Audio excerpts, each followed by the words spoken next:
Hey everybody, what is going on? I hope you guys are all doing well and welcome to another tutorial video. In this video, I'll be showing you guys how you can modify your voice and edit your voice in Bandlab, so let's get right into it. Now, since I have nothing recorded here, I will add a new voice track. However, you can also drop a loop or an audio, MIDI, or video file, depending on what you want to edit, but I have added a voice track, and if I press record after a delay, it will start recording my voice, as you can see here. And if I stop this, I can then access the track for the audio. I can go into the editor and make it a bit louder, which I will do since, as you can see, it is a bit quiet.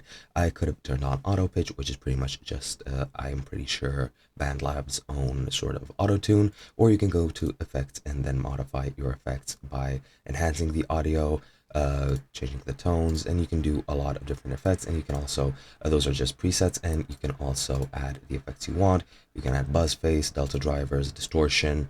You can do whatever you want. Let's say, for example, I put in beat crusher. I can modify the intensity, I can lower the intensity, and that will then modify. Now if I play this, it does sound different. However, you won't be able to hear it since I've disabled desktop sounds, but in essence that is pretty much it. And yeah, that is how you can edit your sound. You just click here, and then you can go either into the editor, into effects, into auto pitch. You can right click and denoise this.